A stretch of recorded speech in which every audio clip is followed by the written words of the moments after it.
Welcome to Calling All Voices, brought to you by Dementia Action Alliance and the Global Council on Alzheimer's Disease.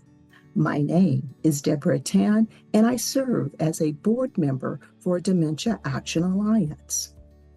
In the Calling All Voices podcast series, you will hear from people living with dementia and care partners from diverse communities. They will share their stories about resilience and persistence and how it can help people to continue to live meaningful lives, even with a diagnosis of dementia. And you will also hear these participants discuss why it is important that we call all voices to share their experiences.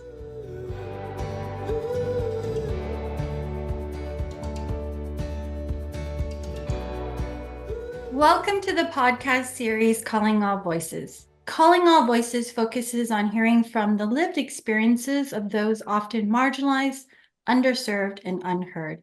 My name is Jessica, and I have the privilege of being the host of this series of Calling All Voices that is focused on hearing from individuals from the Asian community.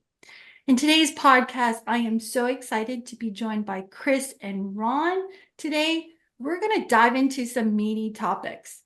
First one being, how has your journey been like living with dementia for their parents, which you'll learn more about, and themselves as care partners? How has their background, the Filipino background, influenced the way they and their family understood dementia, stigma, family responsibility, and even generational differences? Before we get started, let me tell you a little bit about our guests. Let's start with Cris. I'm thrilled to welcome Cris. Cris is a devoted wife, working mother of four, and a passionate community builder as the Director of Social Impact at Fidelity Investments. As an education advocate and care partner, Cris blogs about her stories and insights to create a space where our shared experiences become a source of strength and understanding, exploring the challenges, triumphs, and the power of community, particularly navigating the unique cultural perspectives within the AAPI community as a first-generation Filipina. Welcome, Cris. Thank you. It's great to be here. Next is Ron. Ron was a care partner to his father who lived with Alzheimer's for 10 plus years until his passing in 2018. Born in the Philippines, his parents immigrated to Toronto, Canada, bringing their own child at the early age of 2 years old. Ron is a leading advocate in the dementia community space, presenting across Canada and internationally on topics such as caregiving, aging in place, and innovation. He's an advisor and coach for numerous groups across Canada, such as Alzheimer and Dementia Societies, Healthcare Excellence Canada, and the Canadian Centre for Caregiving Excellence. Welcome, Ron. Thanks, Jessica. All right. Well, I'm so excited, as I said, to have you both on this podcast, and I can't wait till we, learn more about your experiences and, as I said, dive into some really meaty topics. So my first question to you both is, tell me a little bit about your journey and your parents' journey with dementia. Who'd like to go first? Cris, I'll pass it to you if you'd like. Okay, I'll go ahead and get started. And you'll have to know that I have been wringing my hands in just anticipation and also just a little bit of heaviness. I know that oftentimes when we talk about care, being a care partner to our families, particularly when you think about just those generational differences, it's sometimes hard to talk about. They're my parents. So first off, I'm the only daughter. I have there's three of us, my older brother, myself, and my younger brother. I actually am living here in Raleigh, North Carolina. And my parents, after having immigrated from the Philippines via Canada and into the United States in the late 60s, early 70s, they had been living in their home for 50 years. Both were just extremely hardworking. Dad was a public servant. He was an accountant by profession. My mom was a nurse manager. When they got up into those quote unquote retiring years, my mom just couldn't stop. She then went on to be a director of all things, an assisted living center. And then after that, she didn't fully want to retire and provided foot care to the elderly until 2018. Mom was diagnosed with Alzheimer's in 2017. The minute that that happened, I immediately flew out, put a power of attorney in place just in case. And I think it's one worthy note is that my dad and my mom were like, what are all these things and why are you doing these things? This just happens with age. And my mom had breast cancer. So it was like you could see the early stages of just denial and not wanting to address that this was anything more than just, oh, it's just memory loss. And it could be because I had breast cancer. And this is just something that happens with chemo and the ongoing medications. And I think just throughout that time, and then as we got into the pandemic, the geographic challenges and distance almost had them age right in place, which in some cases was really good. But also it was just really challenging. Mom was social masking everything. And because of her background in healthcare, she had pads of paper everywhere, scribbling notes and reminders. And so nobody really thought it was progressing or anything was happening. But she was also in complete social isolation. My dad was still driving. He started gambling. He was worried about the future and how he was going to care for her. He was her sole caregiver. We didn't have really any extended families or immediate family members that were located in the Portland, Oregon area. So it was just him. And by all intents and purposes, most people that were either their friends or their close colleagues or neighbors tended to just go away. And so when I started after the pandemic, it was really just being able to go back and forth and realizing immediately with the hoarding, and my mom was walking and she was wandering into the streets and walking as if she was going to go to work because that's where her timeline was in that case in time. That I moved them back to North Carolina in November 2022. To live with us. I was helping to get their financial affairs in order, simply paying bills that they kind of forgot about, scheduling medical appointments. They stopped seeing a doctor in the midst of the pandemic. They stopped taking any medications that they might have had. We had no idea where they were in that time frame. We adapted our home. We got them walkers because it was clear that their mobility wasn't great. And then dad got sick and that also changed everything. And mom began wandering here. And it just became incredibly overwhelming as a mom of four. My brothers, again, were on the West Coast. And at that same time, my youngest brother and I were also supporting my older brother, who is a disabled veteran, who also has cognitive challenges and had a heart attack. And so in the midst of all this, we had all three of our family members needing additional care, with a lot of that being placed on myself. And so long story short, to kind of catch up to where we are today is that I needed, after 6 months of them living with us, needed the additional supports to just expand our care responsibilities and support. And I researched a lot of different care communities and came across one that was 5 minutes away, and we moved them in and immediately knew it was the wrong thing. And so since then, sold their house to be able to afford greater care. And now they are in a wonderful community that's 10 minutes away from us. Thanks for sharing. How about you, Ron? So my story, and first, Chris, thanks for sharing because I get the opportunity in my world to hear so many caregiving stories. And sometimes that cultural piece, I'm going to bring that up a few times for this care partner conversation as well, Jessica, the Asian culture or even the Filipino culture. So for example, for myself, when I was born in the Philippines for my parents, I joke this a lot in many of my presentations of how my name came about. That's where I always start. My parents, and I think a lot of Filipinos, not everybody, not every Filipino family, but like to combine their names. And they combined my dad's name and my mom's name together. My mom's name is Ronces Vale. Okay, Ronces, Ronces. and my dad's name is Ray Naldo, and they would combine the Ron and the Aldo, and you'd get Ronaldo. Okay, so Filipinos in my family, a lot of them got combined. That's what happened. So my dad got diagnosed back in 2007 with Alzheimer's, and that was when for our family we had no idea what Alzheimer's was. It wasn't something that we were educated on, something that I wasn't even aware of. I knew what it was a bit, but I didn't know anyone that went through it.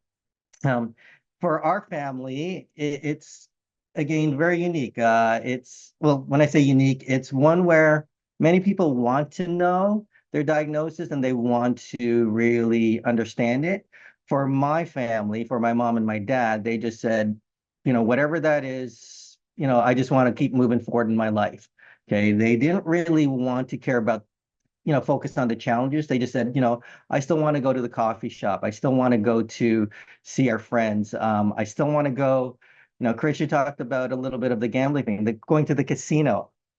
I think a lot of Filipinos in my world, they like the casino. That's just my world. And that was one of the things we noticed as well for my dad. Somehow he was going to the casino and he wasn't even remembering that he was at the casino. So those are some of the signs that we were dealing with. Uh, for us being Filipino in my world, there's a lot of Catholics. And so my dad was a very spiritual man, and he would always go to church.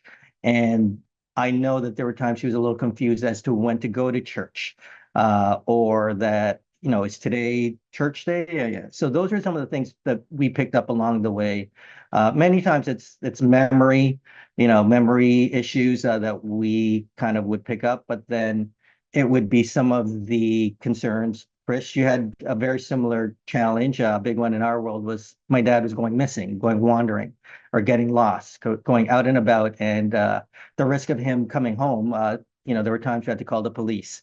So that's kind of what we went through. But for me, my goal as a care partner, I personally use caregiver, but as a care partner, that was one where it was to just say, hey, what's in front of us? What are you trying to do in your life? What are the challenges and how do we move forward with it? We went through 10 years, over 10 years with his diagnosis. There was kind of an estimate by the doctor that he would only be around maybe 3 to 4 years. But because of, I guess, some creative work, some efforts, some partnerships from friends, from neighbors, from the community, from the coffee shop to where he went to. That's how we got to 10 plus years of caring for my dad. So that's kind of it in a nutshell. Thanks, Ron, for sharing. Boy, Mhm. both of your parents have been, for you, Chris, living with dementia for quite some time, and same for your dad, Ron. I'll move on to the next question. If you had to use a few words, maybe 2 or 3, to describe your experience as a care partner, what would they be, and tell me why? So I kind of laugh at this because my dad always calls me the favorite daughter, and I'm the only daughter. But I think just in terms of those 3 words, it's being the good daughter. Ron brought this up, guilt, and then joy. I talk a lot about just where my parents have been in their own journey, and I want to honor them. To really be that good daughter and repay them for the life that they really paved for me. They deserve that. And, when they came to this country, they had limited resources, but they had just incredible persistence and determination. They had always intended to remain independent and not to be a burden. But I think with their declining cognitive and physical states, they just really couldn't make those decisions. I mean, Ron, you mentioned a little bit about gambling and going to the casino, which was a favorite pastime of my dad, but then also church. Both of them were very religious, so to speak, about going to church every week. And, those were the declining pieces where you began to see the things that they would typically kind of honor and want to engage in. And those were the pieces where I knew that they just needed additional supports, aside from the dings in the car and, the bills not getting paid. But the distance really limited me from seeing my parents previously to 1 to 3 times a year. And so that piece alongside wanting to provide for them, wanting to make sure that they had dignity and respect and I just didn't want them to be forgotten. And so that feels like a lot. It's a lot of pressure. It can be really overwhelming at times, but as kind of the good Filipino or good Filipino daughter in this case, you kind of masked all of that so that socially nobody knew that it was hard. And maybe in some cases that's a little bit of, a lot of bit of my parents' denial, and wanting them, at least for me, to not have them feel that stigma. I mean, my dad, the minute that my mom was diagnosed, kind of buried his head in the sand. And Ron, I think you mentioned it earlier, where he just kept going on and on and on with life and kind of missed the step of, this isn't just memory loss. This is like Alzheimer's is like any other disease. There's opportunities to be able to treat and support, and whether that's nutrition or exercise or specifically medication or just the continued socialization, the immediate piece was, well, let's just keep her in a box. And I think that is the piece where, again, that good daughter comes out, but the guilt and pulling them away from their home, they still talk about, well, when are we going home? When are we going to go to Portland? When are we going to, in my mom's case, Laguna? But then there's also joy in that because, again, they now live 10 minutes away. I see them 4 to 5 times a week. And to be able to have my kids have their Lolo and Lola here, they call them Grandma and Papa, but they are a part of our lives. And I think that, just seeing them laugh, I mean, they let me wash their hair, they let me bathe them, washing their feet, down to every Sunday, once a month, or every Sunday we go to a Filipino restaurant and then they get halo halo. So they're very excited about that. But then once a month, we also get foot care. And, for me, it's a great way to have some of that caregiving self-care of a pedicure, but then I get to go sit in a pedicure chair with both my parents side by side with me. And, and they feel like that's luxurious. But it's also in support of them where they would have never been able to do that. And they, quite honestly, don't really want caregivers in their community doing that for them. So there is a little bit of that juggling of still being primary, but allowing others to kind of help me in the times that I'm not able to be there full time. Oh, thanks for sharing. So relate as a care partner myself. How about for you, Ron? So your question was, I guess, 3 words to describe my experience as a care partner. And again, before I go into that, I always have to reference something Chris, she said, whenever you're talking to Filipinos, you can't have a conversation without bringing up food. Okay, so you brought in halo halo. Like, again, this can't be a true Filipino conversation if we didn't discuss the importance or value about food in our world. Chris, you mentioned halo halo. Of course, some people in my Western world call it halo halo because of the way it's spelled, but it's halo halo. And if you don't know what that is, take a look at it. It's a great Filipino dessert. It's a mix of everything.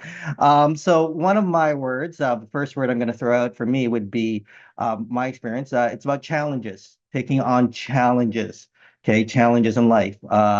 And that was one of the things we had to deal with. It's, again, whatever, for me, the label, the diagnosis, Alzheimer's, Parkinson's, whatever you call it. It's like, what are the challenges that we have to go through just to get to the next day, to the next week, to the next even hour.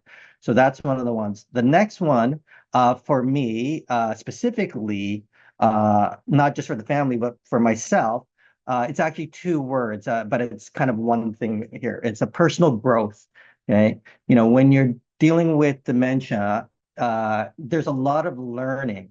Okay, and if you're one that's not willing to learn and to grow personally, it's going to be that much more challenging, in my opinion. Okay, and I've seen that with many that were very close-minded, that were very resistant, those that aren't willing to share. That's fine. This is not a judgment call, but it is just one of those where if you're not in a position to personally grow, challenges will be that much more difficult, in my opinion. And then what was the third word? The third word for me was living. Okay. And I'm going to put some words ahead of it is how we live, the type of life that we live, how we move forward as we live. So, and appreciating how we live. There's an awareness that was for me that you would look at the most simplest things, as Chris, you'd say, like, the activities of daily living, just, cleaning, taking a bath, those things that, yes, for not all caregivers and care partners will have to do, but for myself, yeah, I was, bathing my dad, cleaning him, feeding him. But then you see some of the beauty in that. And that's about life. You pay attention to those little moments that many people take for granted. And I even take that to this day, just having, again, a meal with a friend, right? Or just that simple walk. It's heightened to a different level that you're more aware and appreciative. And that those are kind of some of the words that I'm going to throw out here at this moment that I'm thinking of, Jess. Oh, so many great points and great words. And thank you both for highlighting not only is the care partner journey challenging, but there's also some upsides and meaningful moments as well. I'm going to move on to the next question because I'm really curious about this one. How might have your Filipino background influenced the way your parents understood and coped with the diagnosis of dementia, but also, for yourselves? It's interesting. So my mom, right, she had been in healthcare all of her life as a nurse, then with an assisted living community, and then as a foot care provider for the elderly. And one would think that with that diagnosis would come, the steps that she might take just as a clinical professional. But with that, not only did my mom, but my dad really just felt this stigma around this and the pride that they had about being independent and look where I am. And I've been able to come this way and have my home and all my children were educated or were in the military, went immediately into, okay, let's not tell anybody. And they didn't want to accept help. I mean, immediately her doctor wanted to help provide social services, like what are the other supports that we might need, help my family just in that counseling and education of what those steps might look like, how might we help to better support and protect them, not only in a physical space, but also financially, and how to plan for longer term care. It was something that nobody spoke about it. In fact, I think my dad immediately, when we would call home, he was like, let's not talk about this, let's not bring this up. And he would hide anything that was happening with mom, and didn't want to talk about it. And I think that in times like this, I have found that just being able to tell little bits of stories and nuggets has allowed others to kind of say, yeah, we're going through that too. But it's kind of that whispering of, yes, we go through that too. It's not public commenting, it's the direct messages. And so I think when we think about that, the piece around the pride and the denial, there's also things that I think with a lot of medical pieces with my parents is they're just really silent about the pain and what they're really experiencing. And that has led to sometimes, whether that's a misdiagnosis or just non-treatment at all. I mean, before they moved back here, they were skipping appointments and kind of saying, well, we don't have to go. It's fine. This is just old age. It's just memory loss. Everybody experiences that. But we know that there are different opportunities to be able to provide that greater support in care. For me, and I know a lot of people, this is really about how do you support them with that dignity and respect at this point in their lives, and that, they had a full life ahead of this. And I think sometimes with Alzheimer's and all different forms of dementia, people don't know how to react, to interact, to provide that support. And so it just becomes this hushed lull.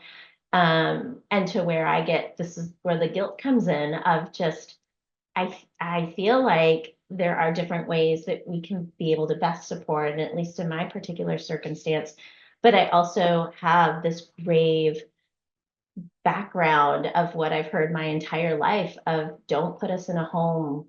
Here in this country, everybody puts their elderly in a home and they forget about them. And that is not at all what, the intention of the supports that I'm helping to provide are. And so there continues to be that, balance of what culturally you want to be able to do right by, and what also, for both families to be able to live and continue on the legacies and the things that my parents wanted ultimately for this life and for ours.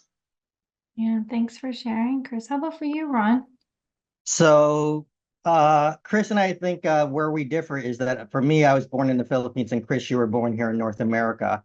Although I did come to North America at a very young age. My parents brought me over, when they immigrated to Canada, and but there's a lot of connection for both of us to our Filipino culture, right? We see it from our parents, but we also see it from either extended families or other Filipinos in our community that we go to. I said food, for example. You kind of learn the food, okay, by going to these events, but you also learn the values of the Filipino community, which also I'm going to also bring in the Asian side as well. There's other Asian cultures that have a lot of similar values, and for us, it's about how do we care as we age? How do we care for each other? Same thing with as Chris was saying. And I remember in the Filipino, for when I realized the difference of my values, and this is not a judgment of right or wrong, as I say this here for people listening. This is just, how people, choose to pursue life and their values. Was when in those 10 years of my dad being diagnosed, I remember a few of my Western friends, who have had parents in long-term care said, how come your dad's not in long-term care yet? And I said, I'm not even sure why I'm going to even think about that. Like, what, why are you suggesting that? They said, oh, we kind of put our mom and dad already in a long-term care, by this point because of the challenges you're dealing with. And I said, oh, well, I don't even see those as challenges to put my dad in long-term care. Let's say activities of daily living.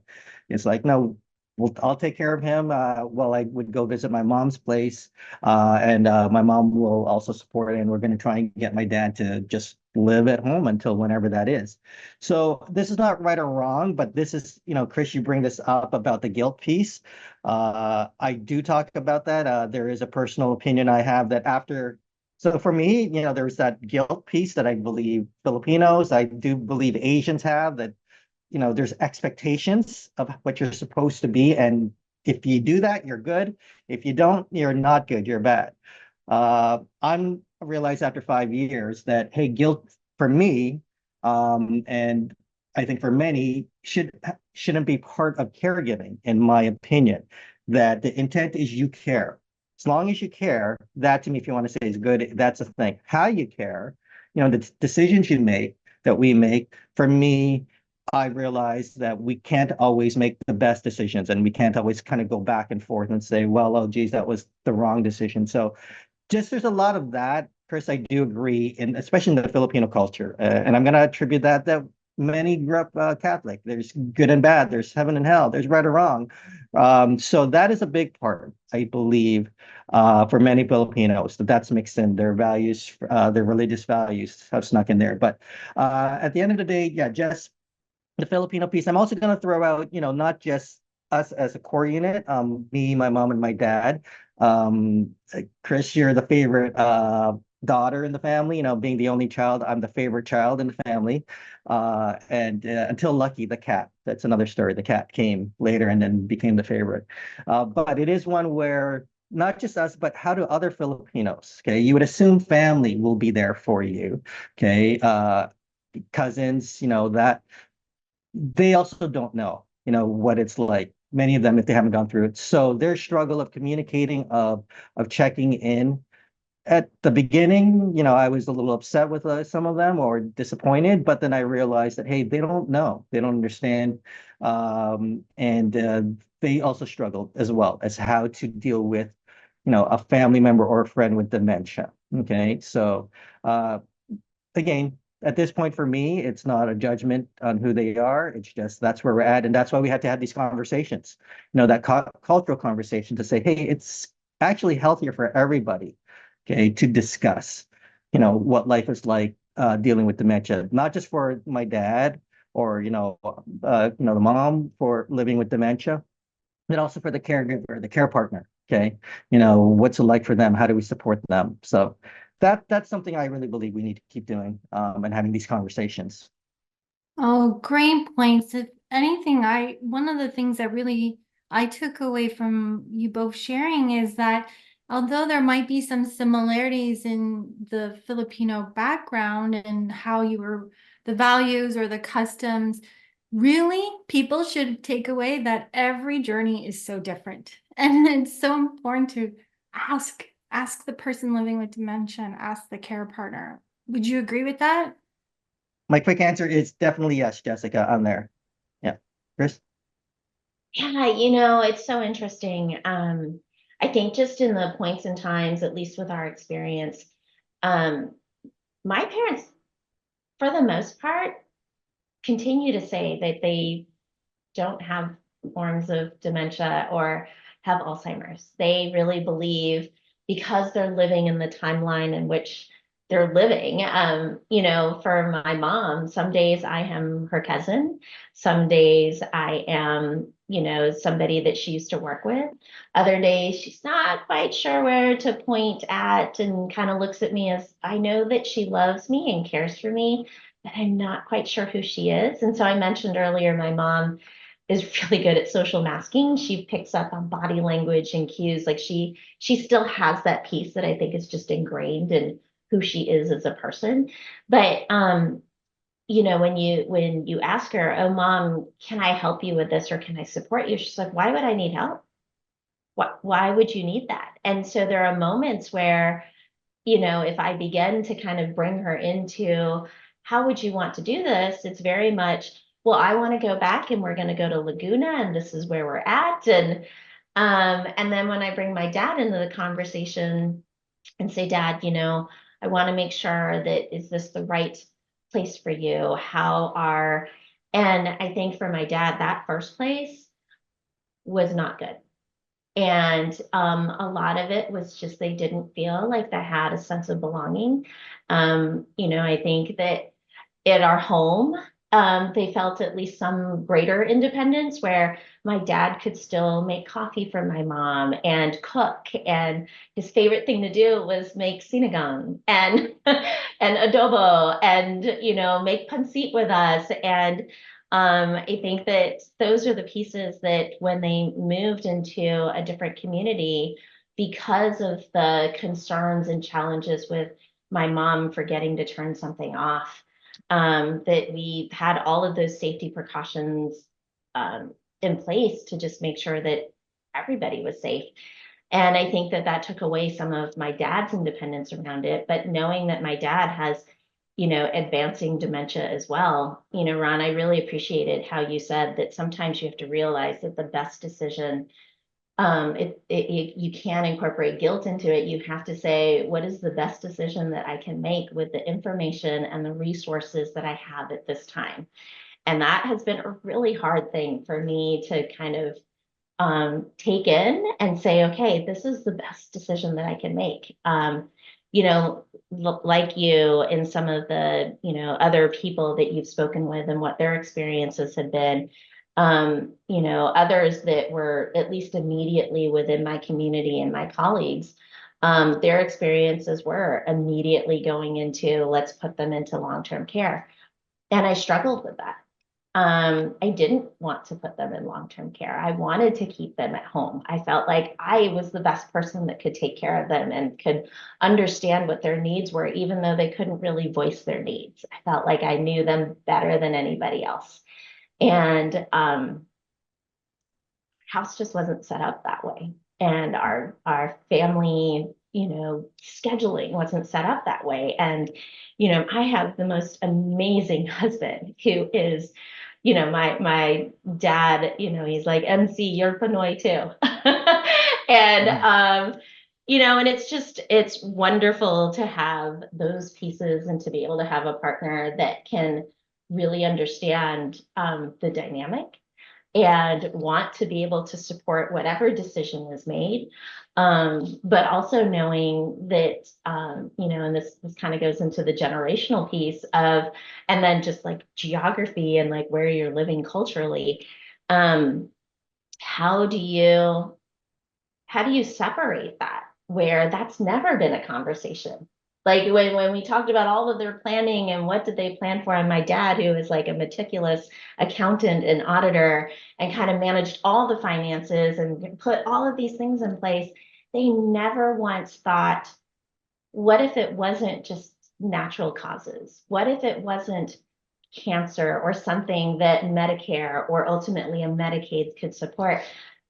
How do you care that for that long term where physically there are some challenges that go alongside the cognitive decline? And I think that's the piece where, my dad, he likes to say, because he's now in an environment where we've had to put a lot of emphasis on trust. And my dad trusts me, but, we had to go a long way with, how do you trust everything from being an immigrant and finding it difficult to admit what they need? He doesn't have credible or trusted advisors, whether it be financially, whether it be, who are caring for them. The place that they're at right now, I love that their purpose, the word purpose and the meaning of purpose is a value that's at the center of their care. And to be able to have that representation where this particular place has Filipino caregivers. And I think that that was a really important aspect of my dad walking out of his room and feeling it was okay to walk out and have dinner with all the other residents that were there, simply because Philly was there and would say something to him in Tagalog that would make him feel like he was important, he was seen, he was understood. And then my favorite, and now I'll toss it back over to you, Ron, but my favorite piece about this was my parents recently celebrated their 58th wedding anniversary. And to be able to just know that it wasn't me having to, I was coming later on that evening to do a celebration after work, but these caregivers, they knew that that was coming because that was top of mind for my dad. And Julia, the person that kind of sees him day in and day out, worked with Philly, who is also Filipina, and they created a luncheon celebration where they had pancit and adobo and lechon and all the things that was just so, taps back into who they are as people. And Filipinos, I think that I was so grateful for that experience. And that was that trust piece that my dad has kind of let his guard down. And my dad is not one to let his guard down at all. To feel like he is in a place where it's that he does feel like they care about him and my mom. If I can add there, Jessica. So, Chris, a lot of super points that I'm going to just go with a couple there. Like the last one that you talked about, having your guard up. Okay, Filipinos, in my opinion, okay, I'm stereotyping here, but I do believe many have their guards up. Okay, that they don't want to show, weakness. They don't want to show that they're struggling. They don't want to ask for help. Okay, and for me, I was already out there personally. That was just me talking and asking for help publicly during the journey. Okay, didn't know what I was, what to do or what not to do. That's just the path I went, and actually, I believe benefited me. Okay, by being out there telling my story, as Chris is going through it, still telling her story, right? So that vulnerability piece, that guard piece, is up there.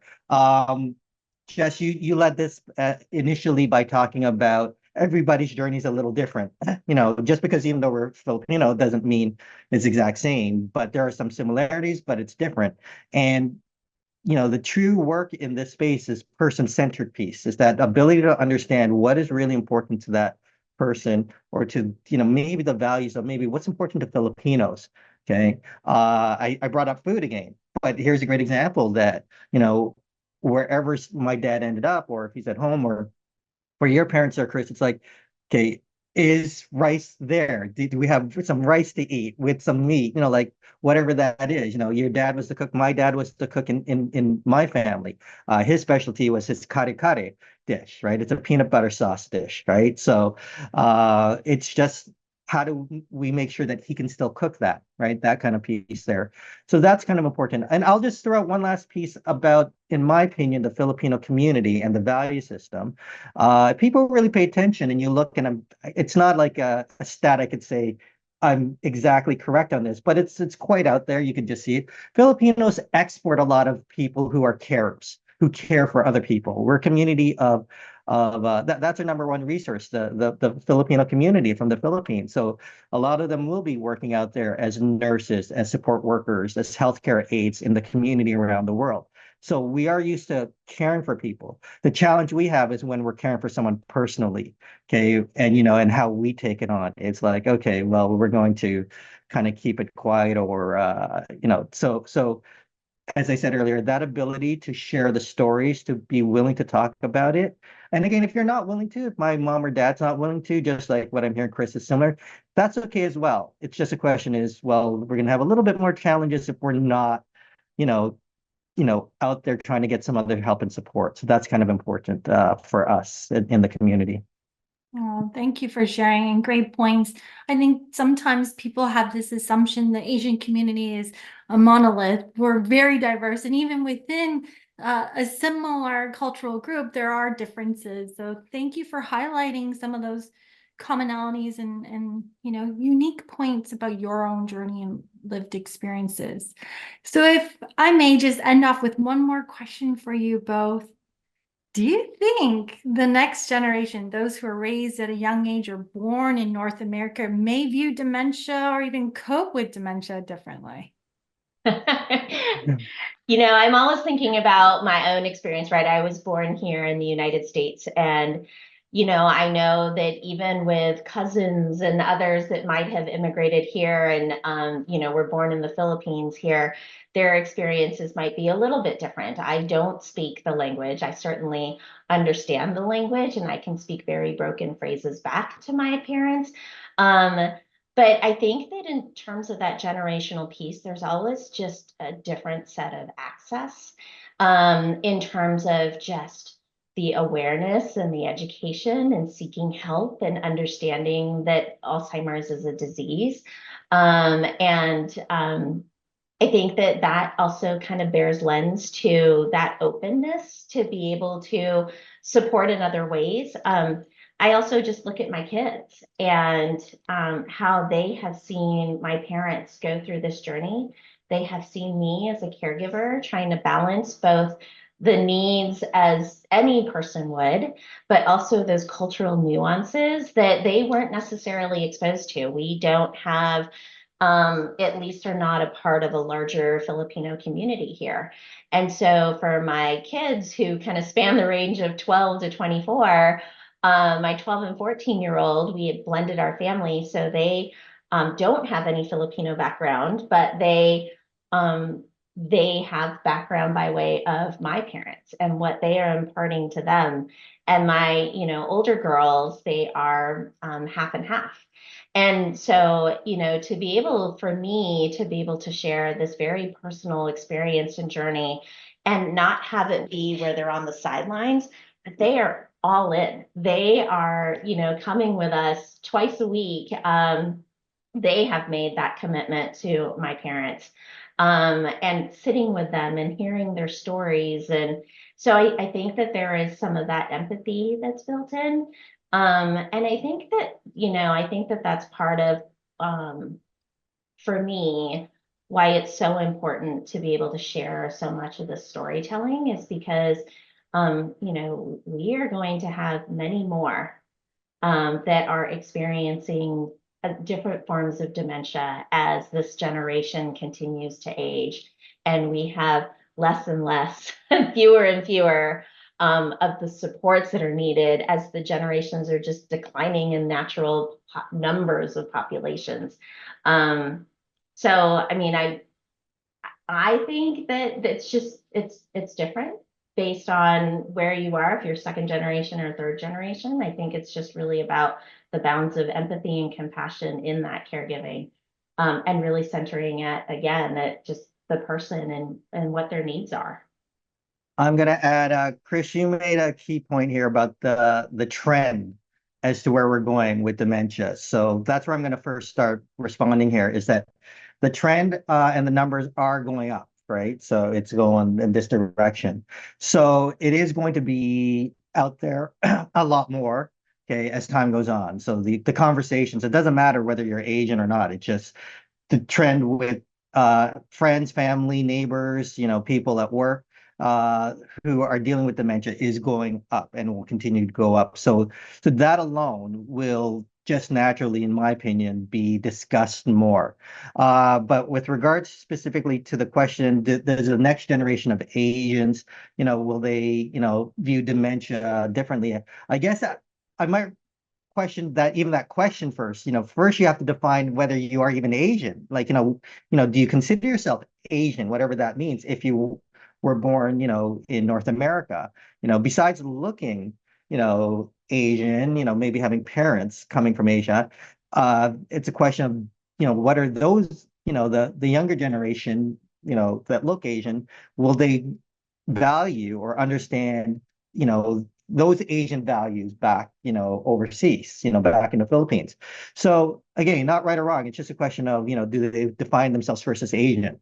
Okay. And then the next piece is more about how do they connect with their Asian roots to support, someone with dementia. Okay. Because there are best practices from every culture, in my opinion, or better practices depending on the situation as to how we age, how we, address those challenges, and what are the better strategies when it comes to caring. Again, take some from Asia, take some from Europe, take some from the Netherlands, Denmark. There's a lot of great values coming from that area, from North America as well. So I guess more my response is that it's going to be out there more. The conversation will be out there more. They're going to see it from maybe different cultures, and they're going to realize, hey, I got to kind of get on this to support, whether that is my loved one or maybe they're going through it as well at one point. How do I deal with dementia? And so it will be different. I don't think it'll be as quiet as it is, over the years, with people like us having these conversations. There's going to be a lot more of that out there for sure. Great points. It hasn't been easy to find people living with dementia to share their experiences and care partners, but I definitely have noticed that people who maybe identify more as the 1.5 for the second generation are more open to sharing and talking about their lived experiences, and maybe to your point, Chris and Ron, it's the awareness and the willingness to speak up, and so that we can help each other cope too. Thank you. This has been so rich. I would love to have more time to continue this conversation, but what you shared truly will help so many people with understanding dementia and how to best support people like yourselves in the dementia journey. So thank you for your time. I just wanted to say, if you're listening in, don't forget to go to Dementia Action Alliance website to learn more about all the work that's been done around Calling All Voices. The whole point of Calling All Voices is to shine a light on some of the real life needs and challenges that people living with dementia and their care partners have experienced, so we can all learn what else we can do to support people from diverse communities, including the Asian community, to live well. Thank you both, Chris and Ron, for your time today. We really appreciate it.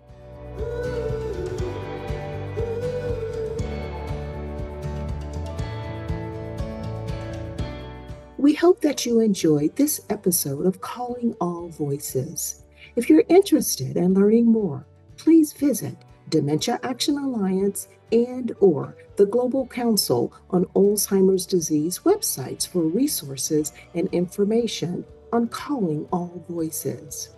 The creation of this podcast was sponsored by Otsuka Pharmaceutical Development and Commercialization Incorporated. This podcast is not, however, intended to provide medical advice. The views, thoughts, and opinions represented herein solely belong to the individuals sharing their experiences and do not represent the views, thoughts, and opinions of Otsuka Pharmaceutical Development and Commercialization Incorporated or its affiliates. If you have specific questions, medical questions that is, by all means, contact your healthcare provider. If you enjoyed what you heard today, please make sure to subscribe to this series and share a review and let others know what you heard and or experienced on today. I'm Dr. Tan, and bye for now.